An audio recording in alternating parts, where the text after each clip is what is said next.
Welcome back, Irish fans. Breakdown Braves Boys podcast. Thought it'd be worth talking about to do a full kind of deep dive on Notre Dame's point guard situation, considering the landscape of college basketball right now.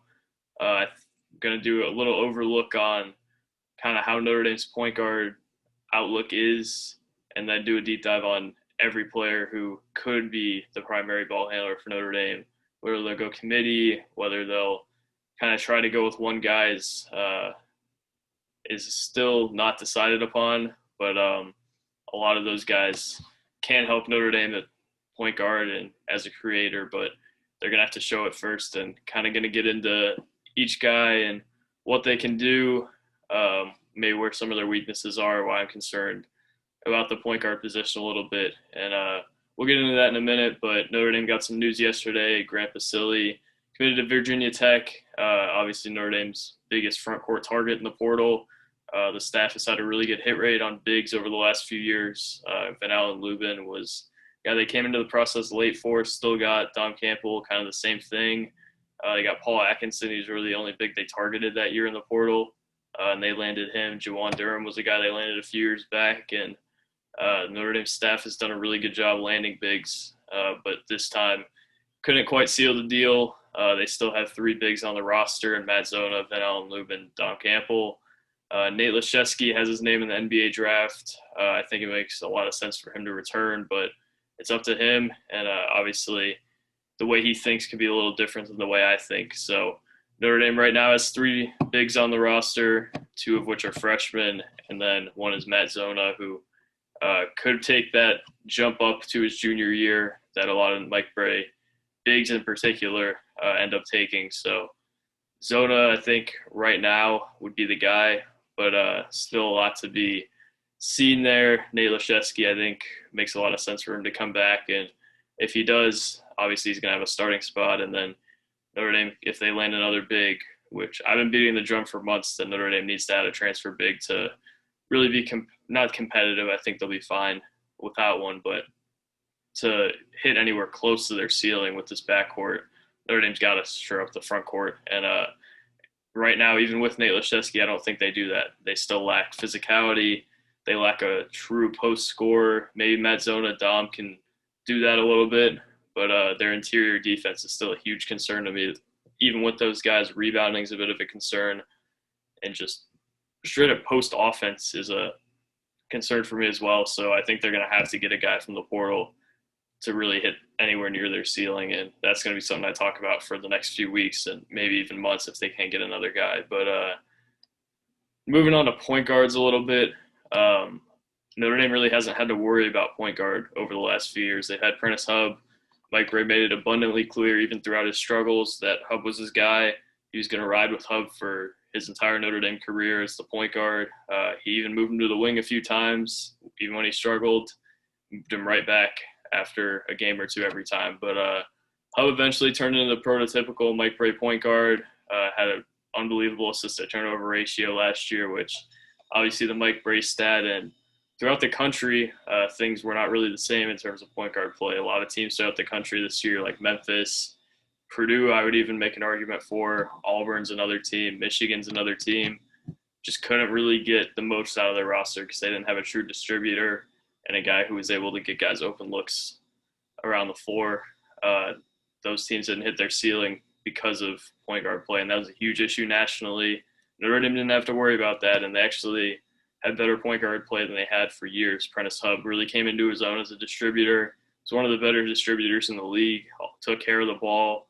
And then Blake Wesley, even towards the end of the year, emerged as a secondary playmaker, which really helped Notre Dame's offense flow. And having a point guard in Notre Dame's offense who can distribute and not turn the ball over is especially important for them in Mike Brey's system because it's so free-flowing.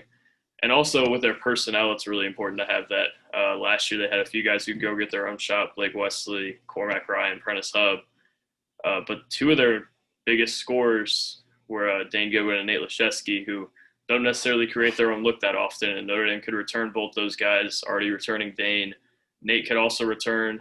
So to fully maximize what those guys can do offensively, Notre Dame's going to have to find a way to get them the ball consistently and get them the ball in good situations. And without a Prentiss Hubb, if they can't replace that, I think Notre Dame could have some trouble really involving Dane Goodwin and Nate Laszewski in the offense, because they're not guys who are going to put it on the floor 5 times and then rise up over a guy after making a nice move. Dane Goodwin's added a little bit of that to his game. Nate Laszewski hasn't really. And I think those guys' floors are not that high because they can't really get their own shot like a Cormac Ryan can or like a JJ Starling can. And they're going to need good point guard play like they've had the last few years to really maximize their involvement at Notre Dame's offense. And Notre Dame's going to need those guys to really hit their ceiling. Those are 2 of their best players, assuming Laszewski comes back. And setting those guys up to put them in a good spot is really going to be important for them. Having Notre Dame's offense be free-flowing is also huge, because the point guard is going to have the freedom to turn it over. And if Notre Dame wants to make the late-season push they ended up making, you can't turn the ball over, and you have to be able to make the offense flow like Prentiss and Blake did throughout the year.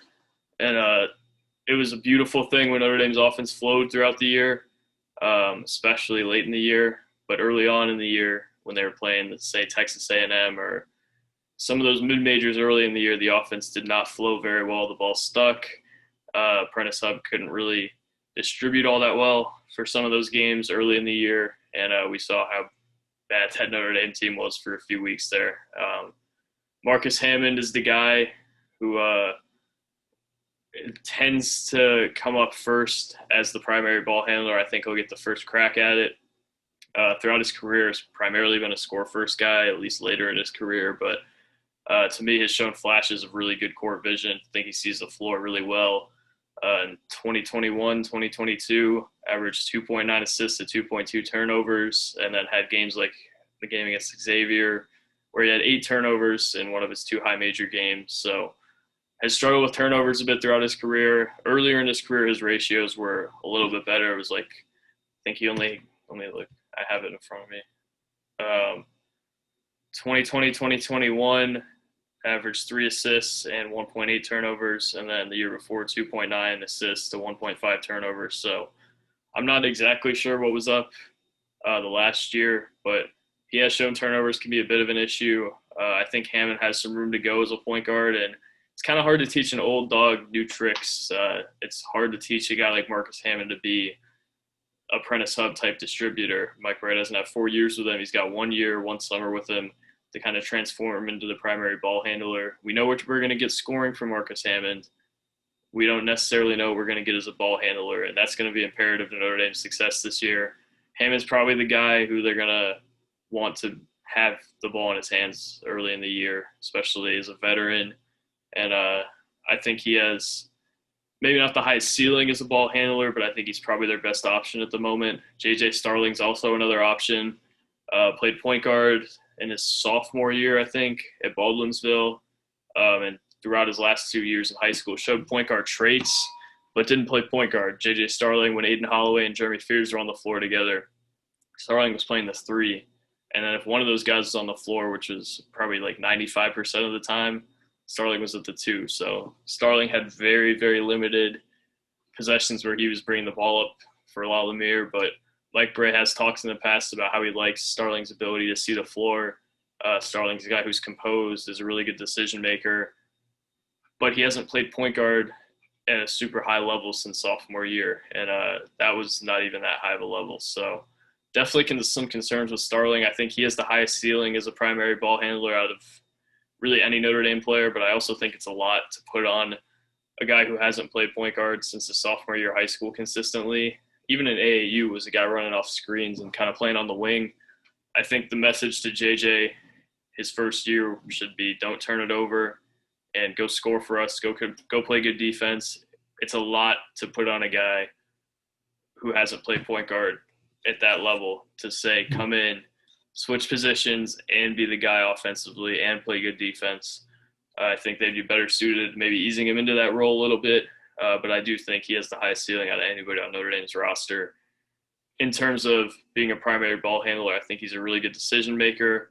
I think he sees the floor well, like Mike Brey has kind of harped on in the past. And think is a guy who is going to be ready to play. He's going to be ready to make decisions at a college level, going to be able to get his own shot. But I do think it might be an easier adjustment for him if he's playing off the ball and is able to kind of just be a score first guy who will make good decisions, will find guys cutting, or will work out of pick and rolls a little bit, but is a guy who I think is probably best suited, like I said, to be a score first guy, at least for the first few months of the season. Maybe later in the season he transitions into that role if Hammond isn't working out, but those are the two main options. And then the other two options Notre Dame has is Trey Wertz, who I think is a guy with a relatively high floor, was the primary ball handler at times. I wouldn't say he was the primary ball handler in their 11-15 season, but was a ball handler on that team more so than he was this year. 2.3 assists to 1.7 turnovers per game. I think the thing with Wertz is that he's going to take care of the ball. Your offense is going to flow somewhat well with him in the game, but he's also not going to be able to turn the corner and find guys like Hammond or Starling are. I think the offense is going to be composed. Maybe it doesn't flow as well with Wertz. Maybe it's not as explosive with Wertz, but you kind of know what you're getting there. And I think there is some comfort to be taken in that for Notre Dame, that you know what you have with Trey Wertz. Let's assume he's coming back. I guess it's not completely finalized, but it's pretty close to finalized. But Wertz, I think you know what you have there. And that could be a nice niche role for Trey Wertz, where he could come in the game when Hammond's out or when Starling wants to move off the ball, and Wertz could come in and just kind of guide their offense. Maybe not turn the corner like Prentiss Hubb, maybe not throw a ton of alley-oops or anything or manipulate a bunch of pick and rolls, but come in, take care of the ball, kind of get them into their flow. And I think Trey Wertz could be really good in that role. That would even help him get some more open looks, because he's not quite the off-the-dribble scorer I thought he was, but still I think can do a little bit offensively in the ACC, and he's shown that in the past. He's shown he can be a good ACC player offensively. Cormac Ryan is the last guy who kind of gets brought up, and I think the ship has sailed kind of for Cormac Ryan being the primary ball handler for Notre Dame. Throughout his freshman year of college at Stanford, was a point guard. Trey Wertz was early in his career too, which I think gives us a better sample size of what he can be as a ball handler. Cormac Ryan, though, I think we've all seen he has played some point guard for Notre Dame, mostly 2 years ago, not this past season. But Cormac, I think he's got to be a wing type scorer. He's going to be a guy who should have more of an expanded scoring role this year without Blake Wesley and Prentiss, and also is a guy who shouldn't really have to worry about developing as a point guard. He should be kind of the J.J. Starling thing. Put your head down and score, play good defense, be kind of the little things guy that you've been for Notre Dame over the past few years. And Cormac, I think, should be a solid fourth on their ball handling list. I think the top three is pretty obviously Hammond, Starling, and Wertz. I think Cormac, worst case, can maybe provide you some minutes at point guard, but that shouldn't be the thing. I wanted to talk about him a little bit just to kind of clear the air my thoughts with that. But Notre Dame, I think, ultimately might have to go point guard by committee, and that's kind of a scary thought for me after what they've had over the last few years with Prentiss Hubb.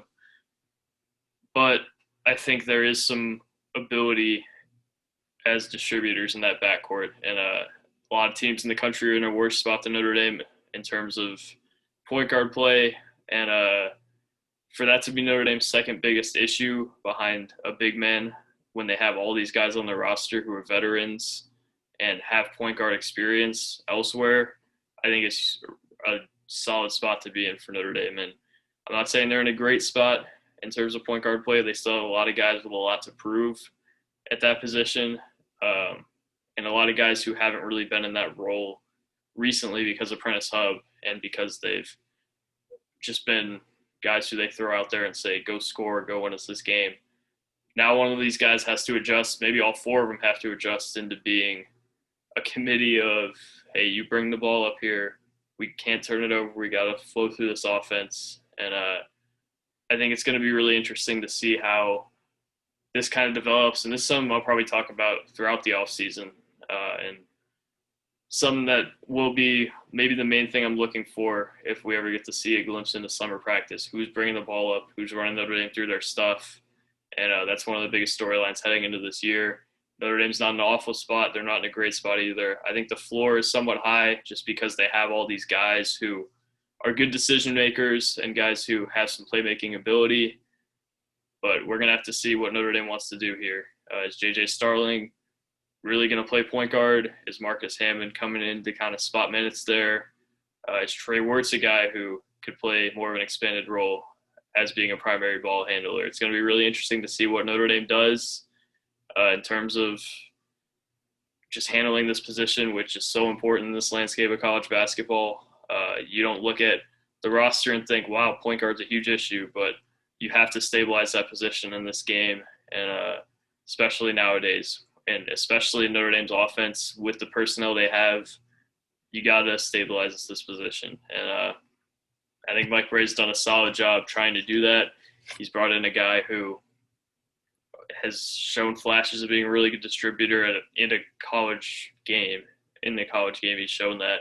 And J.J. Starling, who's a really good decision maker and sees the floor well. So, and then also has two guys who played point guard at a previous college as well. So Notre Dame's not in an awful spot here, not in a great spot either, but certainly something to keep your eye on throughout the summer, throughout the season, and I'm sure I'll be talking about it a lot beyond now. But thank you guys for watching.